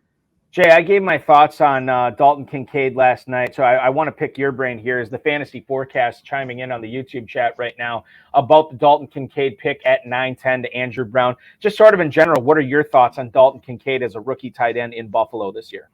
Okay, first you're asking me about a rookie. So I kind of know where you're leaning. Yes. I only have one, that I went out on a limb for. I think Dawson. I like Dawson Knox. I think he's the guy. I think he's got a rapport with Josh Allen. I think they're talking about two tight end offenses. Kincaid's a stud. There's no doubt. The profile is great. I think he's going to get his fair number of passes, but a lot of mouths to feed there in Buffalo. It's just not for me that early. I think, and he may even move up. Okay, Right. as we get closer to Vegas, but I'd rather Sam Laporta over. And I think, I mean, I wouldn't say you're in the majority on that, but I know there's a lot of other people that also feel the same way with Laporta. Kincaid is another guy. I'm surprised he's going as low as he is in tight end premium formats where people get so excited about rookies. The mystery box, the door number 2 of what a rookie could provide, and the fact that you get 1.5 points per catch for him, I think makes him more attractive as well. So I think he actually moves up, rightly or wrongly. I think he moves up as we get closer to Vegas. He goes at the 9-10 tonight to Andrew Brown. Let's welcome in our next guest tonight. He is actually drafting in the 8th spot, sandwiched between Frank Imbornoni and Bobby Sangerman tonight. He's at the 8, went back-to-back tight ends in the 4th and 5th. We've had him on the show before, I believe. I think a couple of times we've had him on the show over the last half decade or so. I want to welcome him back. The 26er himself. It is Jake Felice. Jake, welcome into the program. And I think the big question is, I know I ask you this every time, am I pronouncing your last name right? It's getting closer. It's like. But it is not getting closer. It's getting further away.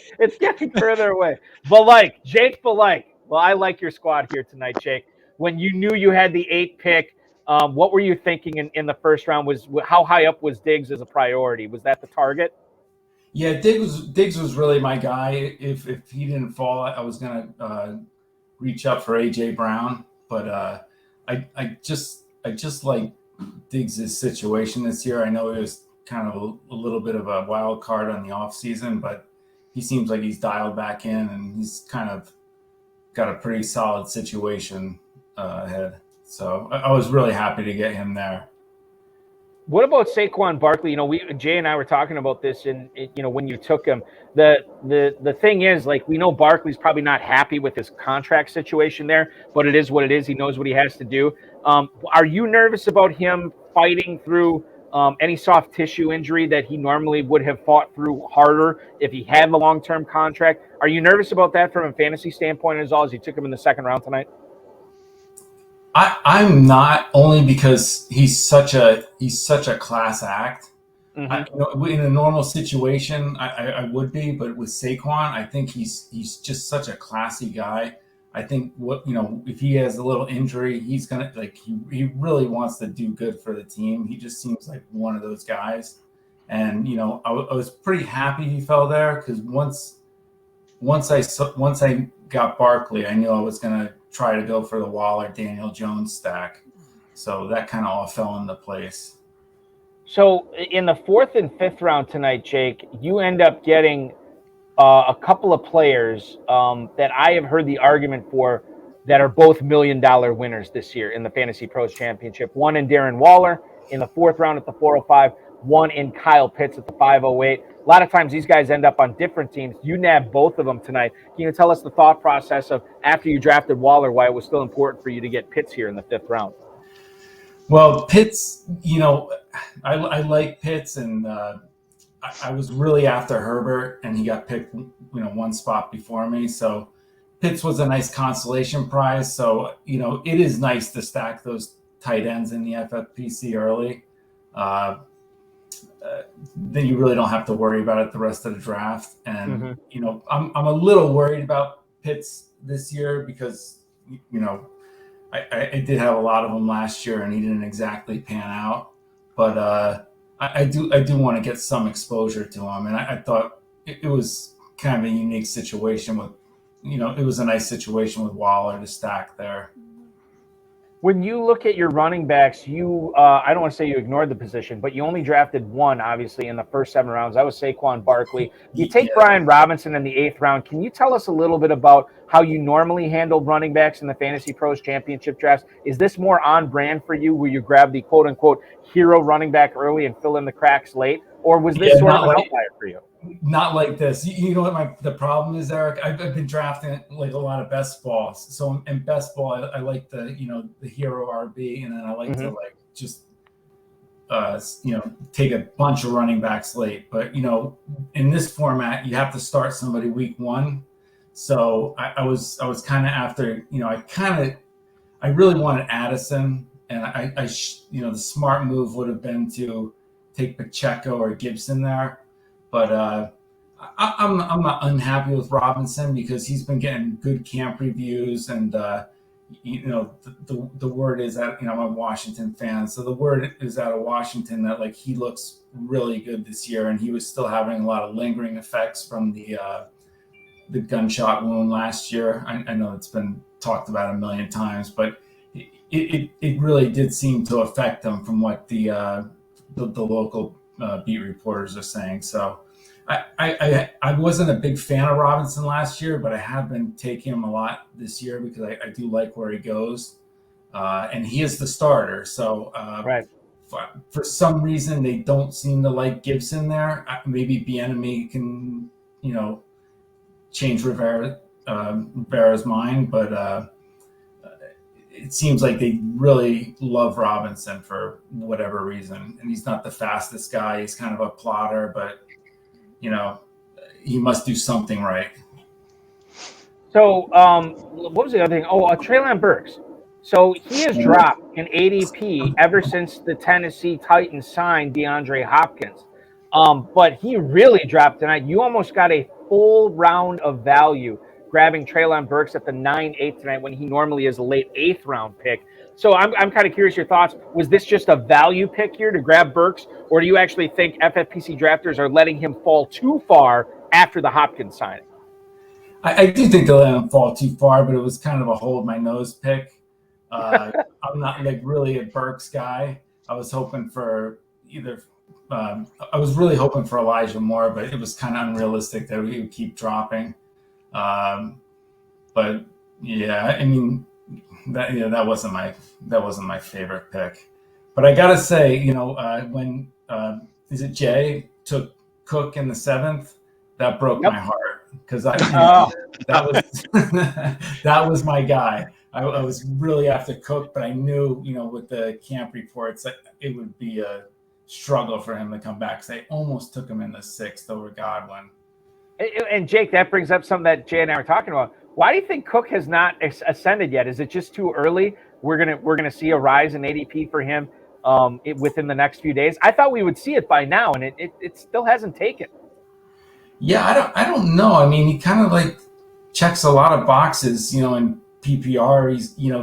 He's catching everything during training camp, which I know isn't everything, but he's seeing a lot of volume.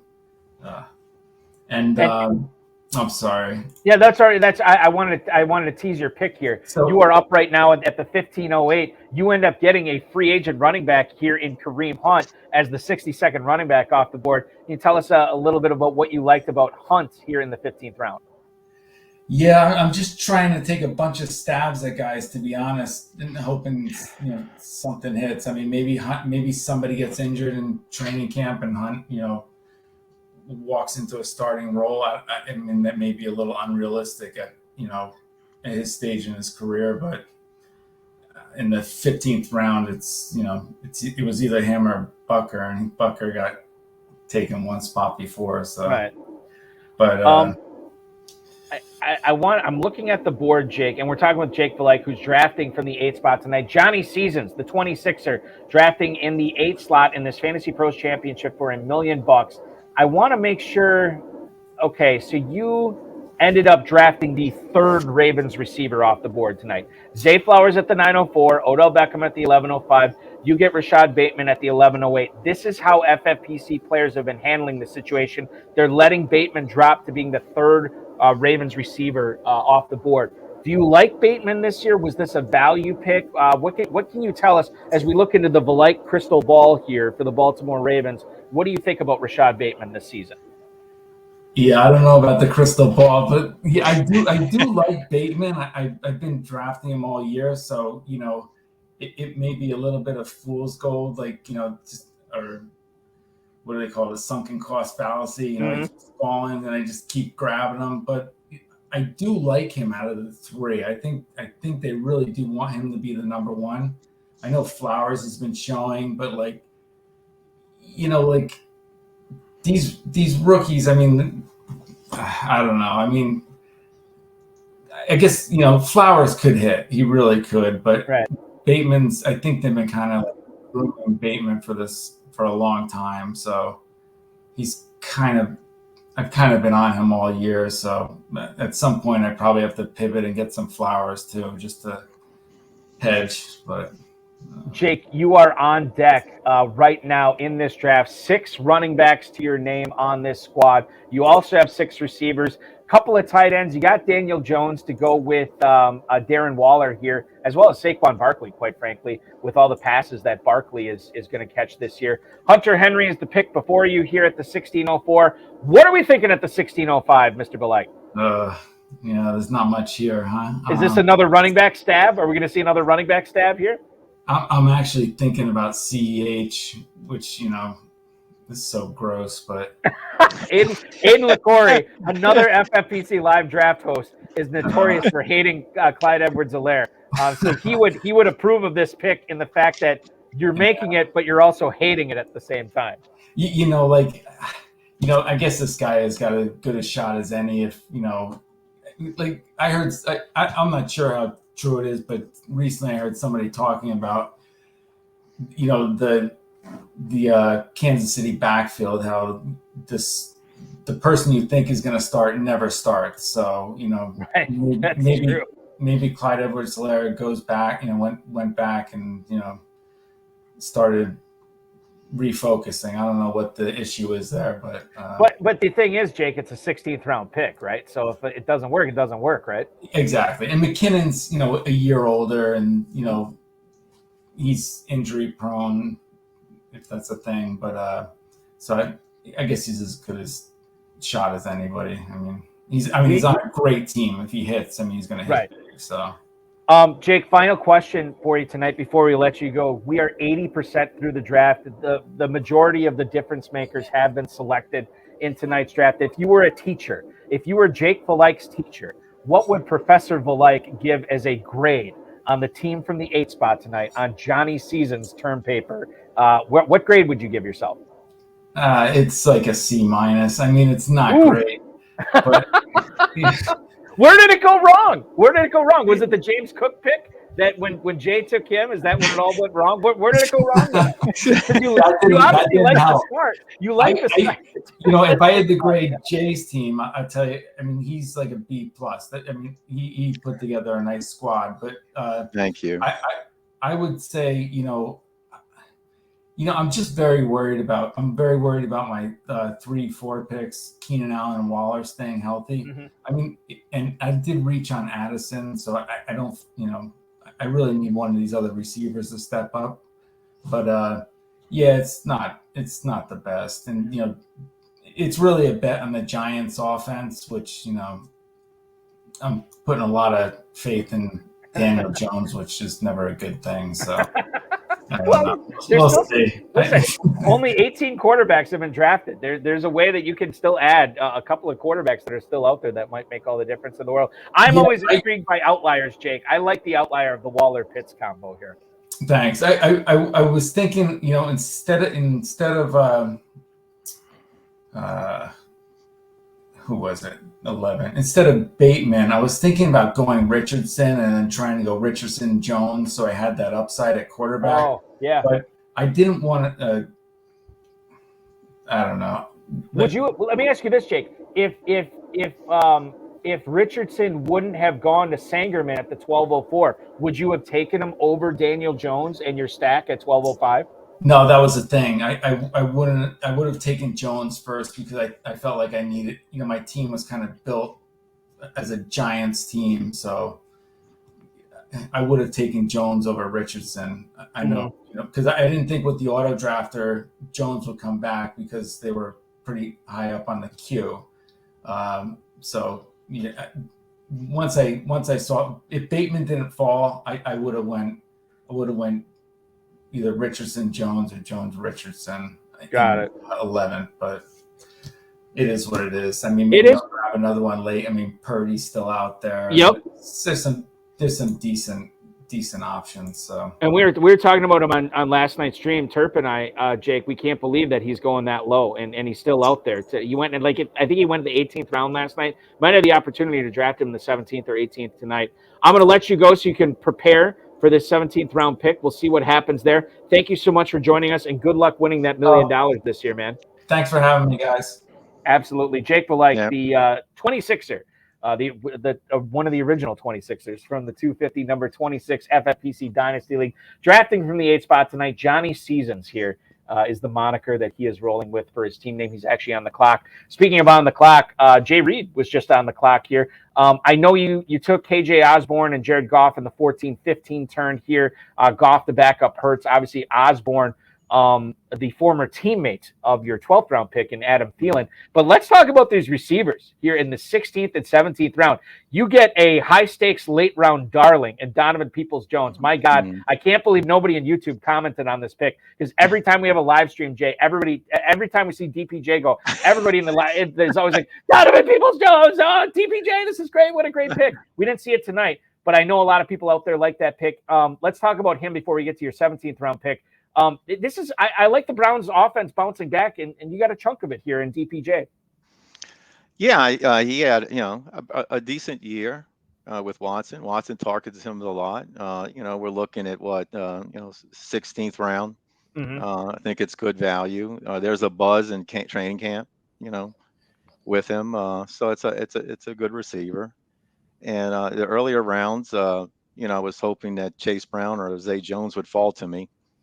I was going to pick one of those two, but I went with KJ Osborne. He has some spike games. I know Jordan Addison's there, and he's the darling, and there's a lot of talk. But KJ was coming on last year, and he's got a good rapport with Cousins. So I felt that was the way to go. And the Goff pick, I looked at the board. There are 7 teams didn't have any quarterbacks. I said, well, we're going to have a quarterback run here. Right. Yeah. And only one went. Only one went. But there was some madness behind the pick. I've stacked them with Sam Laporta. Yeah, and that's true. And that's this. I don't want to call it the Scott Connor, Jay Reid school of stacking late, but it's something that you've done quite a bit over the years, and it worked out here. Yes, we do that, and with a rookie at that, so he should be proud. But exactly. So Las Vegas Raiders, they don't have Darren Waller anymore. Which makes Hunter Renfrow maybe a little bit more appealing, but you also got to consider the fact that Michael Mayer is now a tight end, and they added Jacoby Myers from New England as well, who has been a big-time PPR guy in New England over the course of the last couple of years. They also have a PPR hog in Devontae Adams. Hunter Renfrow, when you look at him in the 17th round, what are you hoping for? What are you expecting here from this pick? I hope he was hurt, but I hope he gets back to his form. I think for Garoppolo, it might be a safety valve for him. He'll get his share. There's a lot of mouths to feed, but we're talking about the 17th round here, and he's my wide receiver 7 or 8. He's super late at this point, but it's still, I think, good value on a good offense. And you only need an injury or two. He could become relevant. He's a seasoned pro. There's no chances on a rookie, or if this might happen and this might happen. So he's going to be in the lineup. He does very well in the slot. So I think that was a good addition with Donovan Peoples-Jones there, back to back. Let me ask you something about Jake Valike's pick here in the 18th, or beg pardon, in the 17th round. Pierre Strong at the 1708. We talked about Ramondre Stevenson quite a bit last night, and for Stevenson owners, like tonight, he goes at the 307 to Frank Imbornoni. For Stevenson owners, it's like, okay, they've cut Robinson. they've had other veteran running backs in to Foxborough, but they haven't signed any of them. And now they're sitting Stevenson on random days of practice because I think they know what kind of a workload he's in for. To me, that suggests they're not looking at adding any more running backs, because if they were going to, they probably would have by now.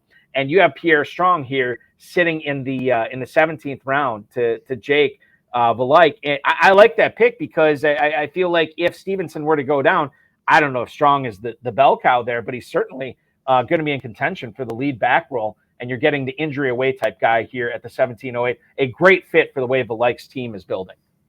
True, but general rule: don't ever try to outguess Belichick in fantasy football. Right. That's a good rule of thumb. Because people have tried that and lost a lot over the years. Lost big time, Yeah. You never know who's going to start, because something could happen in practice to, excuse the expression, piss Belichick off. Mm-hmm. Yep. Next thing you know, he's in the doghouse and nobody knows about it, of course. And he sits a bench. But no, it's a good addition this late to the team. Okay, so let's. Jay, where do you stand on another guy that's getting a lot of hype right now in Kansas City? Richie James, wide receiver 77. He goes to Bobby Sangerman's squad. Sangerman, who, by the way, did not take a receiver until round 5. He could use all the help he could get. I think he did a great job in the middle of the draft. But man, if you have a team that's formulated around those 4 running backs, not a bad idea to take a stab on receivers late here. What do you make of the Richie James stab in the 17th round? A good pick this late. Look at the quarterback, Patrick Mahomes. He's going to sling it around. An injury or two, I mean, he could be relevant. And Mahomes, other than Kelsey, if he locks onto you and he's one of your favorite wide receivers, other than Kelsey, who's at tight end, of course. But it's a good late pick. I like Richie James. I contemplated it, but I just went with the 2 I did. Because they're veterans. Right. Yep. Okay. Yeah. Not a rookie. They're established. They're on teams. They're going to start. But like to pick this late. Absolutely. What about and you're about to be on the clock here. Greg Dortch going off the board at the final pick of the 18th round. We only have 2 more rounds to go here tonight. I missed the pick talking to you. Oh, you did? Oh, you did. Oh, do we need to pause that? Do we need to roll it back? No, not at all, because sure? that's who I had in my queue. Jelani Woods. Okay, so let's talk about him in a second. He's the 31st tight end off the board. He's your 3rd tight end drafted tonight between Goddard and Laporta. I think these last couple picks are kind of academic. One's got to be a defense. One's got to be a kicker. Is the defense going to be first here? Yes, defense is first. We got the Saints, the Bills, the Eagles, Patriots, Cowboys, Ravens, Commanders, Jets, and Niners all off the board right now. Looks like there is a total of 9 defenses off the board. So you're still getting a top 10 defense here, Jay. Yeah, actually, I got to go with the KC defense. I follow Draft Sharks. Shout out to them. KC is their 2nd-ranked defense on their site, so can't beat that. The Chiefs defense here at the 1902.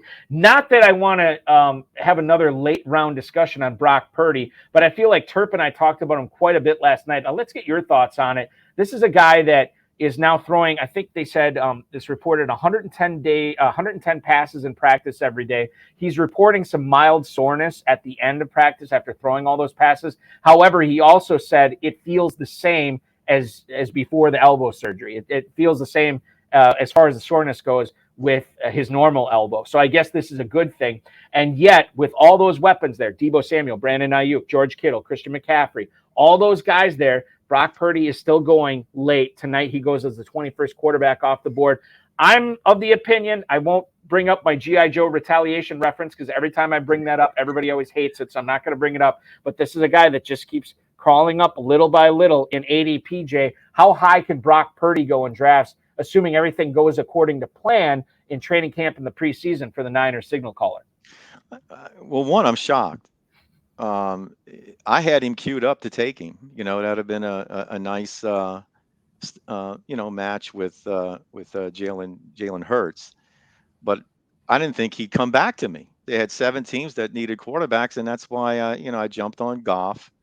because I had Sam Laporta. But if I wouldn't have made that pick with Goff, probably a round or two later, I would have went with Brock Purdy. So I don't understand it. Maybe everybody's scared off with the injury. You know, from what they're saying, he's sore, soreness. But I don't know if he's going to play in any preseason games. If he does, he could move up if everyone sees he's back to form. My guess is probably they'll keep him out. So Balky, he has no place to go but up. Yeah. Okay, he has no place to go but up. I mean, true. He's not going to fall any further. He could go up 5 or 6 rounds. Depending on just any news.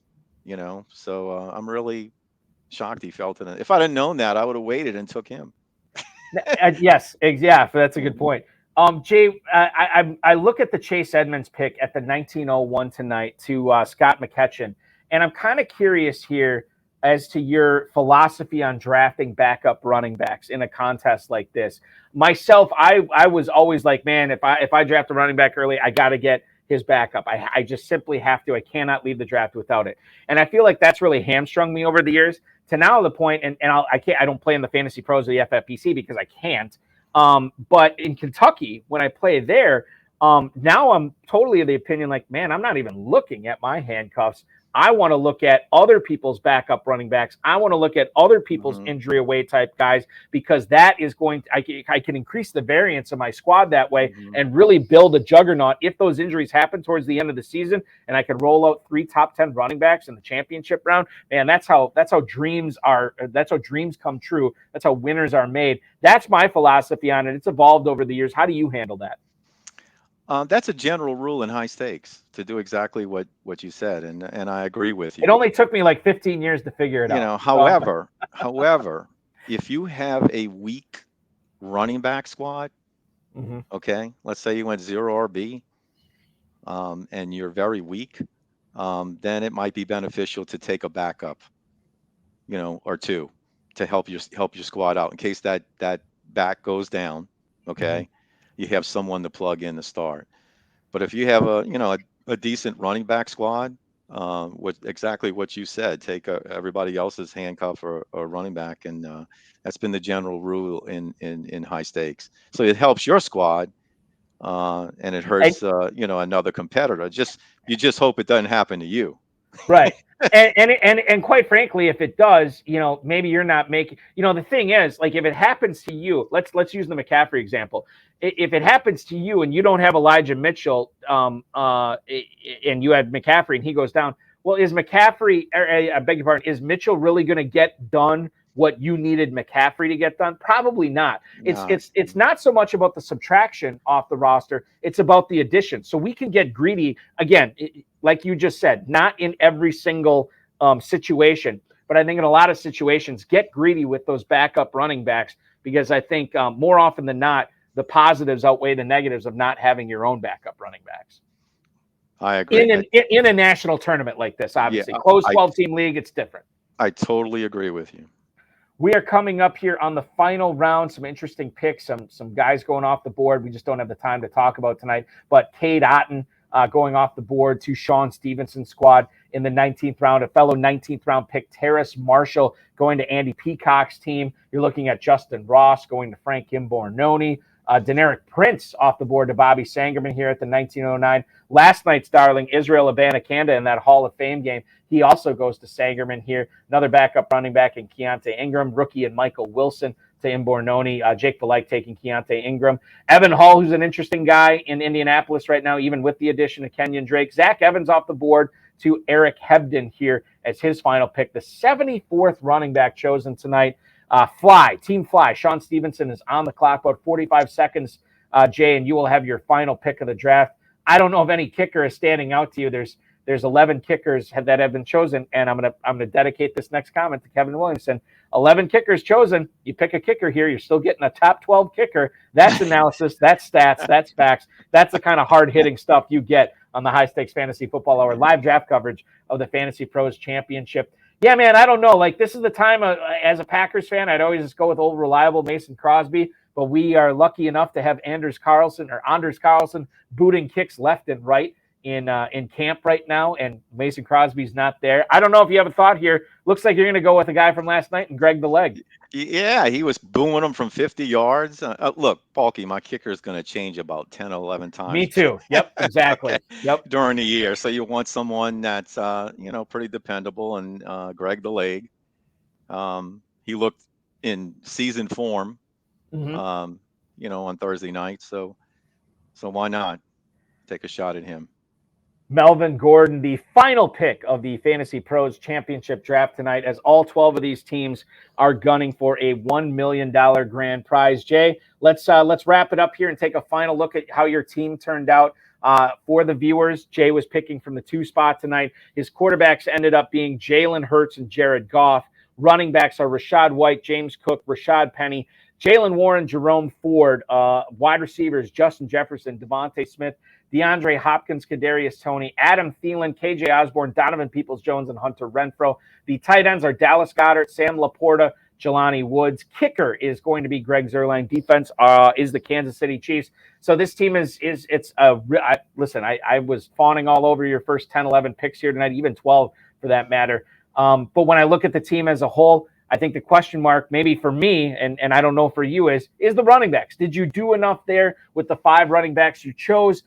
We already said during the program that sometimes the easiest position to replace on your roster is your number 2 running back every week. Mm-hmm. If I'm going to be weak somewhere, it's going to be at number 2 running back. I think that's where you're weak tonight, and I'd be okay with that with all the other players that you assembled at the other positions. Yeah, I have to do some waiver work maybe at running back. Going to use some of my waiver money to strengthen that position. But I think overall maybe a B minus. And this is your first one of the year too. I think Jake gave me Jake? He gave me a B plus. He gave you a B plus. Yeah, that's right. And that was like 6 rounds ago. So, so a little harder on myself. Maybe I could have done a little bit more at running back in the later rounds. I was really, really waiting for Chase Brown there. Mm-hmm. Not that he's a starter going to make a difference, but I think that would have just rounded out my 6 RBs. But I was sniped, so I just turned to the wide receiver spot at that point. Yeah, sniping happens for sure. Yeah. What would Scott Connor say about your team, Jay? Why don't you have more rookies? Is that what you would say? Exactly. You took the word. Not enough rookies. Not enough rookies, especially after round 10. But I did. Right. I did add one in there. Yes, you did. Yes, you did. Scott and I will be in Kentucky at the end of the month. We're going to see you there. I might not recognize you because if your beard gets any longer, you're going to be rivaling Ripley. No, I can say this with almost I could say this with almost 99% certainty. By the time my flight touches down in Louisville, I think I will be clean shaven at that point. So everybody should recognize you. Everybody waits for that every year. What does Balky look like? Has he aged? Once he removes the hair, has he aged? Does he look good? I mean, having beard. I won't look good. I hear the thing. I won't look good, and I will have aged. And those are the 2 givens. I will tell you that right now. Yeah. Jay, such a pleasure to do these shows with you. Thank you so much for not only hanging out with me tonight, but hanging out with me while you're drafting for $1 million. How many people can say that? I certainly appreciate it. We will continue to follow you on Twitter at Packers153. I'm sure I will see you in some more drafts going forward here. And I obviously will see you in Louisville for the Kentucky Fantasy Football State Championship live events at the end of the month. Be good until then. Thank you again so much, and good luck this season. Thank you so much, Balky. I appreciate it. I had a lot of fun. Thank you. As did I. Jay Reid, ladies and gentlemen, popping on the show tonight. Certainly appreciate every time that guy can come on and chop it up with me. It's what a joy. What a joy it is. And I'm sure this is not going to be his last appearance on the podcast. He will be on again. I want to not only thank Jay Reid tonight, but I want to thank Andrew Brown, Jake Valike, the FFPC, Rob Bryce, and of course, each and every one of you. Now, we got a lot of stuff going on. We've never gone harder on the FFPC YouTube channel. I'm going to do my best to attempt to tell you what's coming up. So, I'll just go. How about this? I'll just go in order. Sunday night, Dave Tripoli, Aiden LaCorey are going to be doing some live commentary, bring you a live FFPC main event draft. That is going on 9/8 Central. So 9 p.m. Eastern on Sunday, we're going to have that. We're also going to have a double dose on Tuesday night. Myself and Dave Tripoli are going to be covering a live Fantasy Pros Championship draft at 7 p.m. Eastern. Then at 10 p.m. Eastern that night, we're going to go live. Myself I'm going to be hosting the RotoViz High Stakes Lowdown live here with what was he, 14 or 15 time champ It's maybe I can look it up here real quick. In any event, he's been a champ for a long time in this format, and he's going to be on board again on Tuesday night. God, I wish I could find it here, and I just can't. I'm sorry. How many leagues he's won over the course of the last, and he hasn't been playing that long too. Son of a gun! I thought I had it. My apologies here on this, ladies and gentlemen. I don't know how many leagues he's been on, or how many leagues he's been on. I don't know how many teams leagues he has won over the course of the last few years in the FFPC. But I tried to get him on earlier in July. He was actually out playing poker in Las Vegas, and I couldn't have him on. But we're going to have him on coming up on Tuesday at 10 p.m. Eastern Time. Duke Viveros will join us here on the Road of His High Stakes Lowdown. So a double dose of shows on Tuesday night. Then Thursday, we will go live here on the High Stakes Fantasy Football Show with myself and the Fantasy Sanctuary and Fantasy Pros, Tom Strachan. We'll go live there. And then also Thursday, that is at 7 p.m. Thursday night. And then at 10 p.m. Thursday night, a bonus High Stakes Fantasy Football Hour with 26-time FFPC League winner Matt Stewart. That'll be myself and Farrell on Thursday night. And then, of course, Friday night, we go live again. And we're going to have on, I have to confirm this, but I believe it's going to be FF Masterminds. Michael Nazarick is going to join us once again. Always love picking that guy's brain too. He's an OG in the industry, been in the industry for damn near 40 years now. So he knows what's going on. One of the best in the business. That is basically your next week on FFPC YouTube. That's what's coming up. As a reminder, live or the FFPC main event live drafts started today. So if you want to jump in there and go for $1 million, you can do that. We're going to have live main events going off every single day, starting today until the start of the regular season. On that Sunday of week 1. So plenty of chances to win $1 million there. Plenty of chances to win $1 million in the Fantasy Pros Championship as well. I just saw the 11 o'clock draft filled tonight. Yes, so I have to commission that in about 15 minutes. So I have to cut this short. But the midnight draft has only 3 teams signed up. We still got about 70 minutes to fill that. I feel pretty good about that. So if you sign up now, we're probably going to be drafting at midnight tonight. I'm commissioning that as well. Once again, a $350 entry fee, and you can win $1 million in that contest as well. Dynasty Fantasy Football is going on right now as well. You can play fantasy football 365 days a year at myffpc.com. More than 10 years we've been doing dynasty leagues, more than 1,400 leagues. Nary a league has ever folded. So make sure you're signing up for that. Remember to like this video, subscribe to the channel, comment on the video. Love the YouTube chat tonight. You guys were awesome. Keep that up. Share this video with other people that you think might be interested, and we'll continue our live draft coverage. Click that notification bell so you get notified of when we go live next.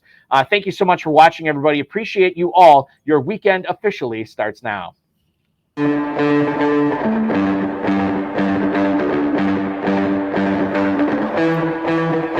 This has been another episode of the High Stakes Fantasy Football Hour presented by myffpc.com. It was broadcast live and was watched around the world. Balky and Farrell will be back next week with more analysis, more interviews, and more advice from guests much smarter than they are. Thanks for watching, and we'll talk with you again next week.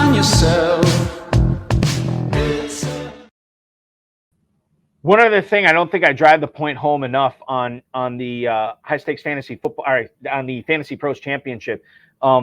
You are not waiting around long. What we've noticed this year, we've changed the schedule a little bit.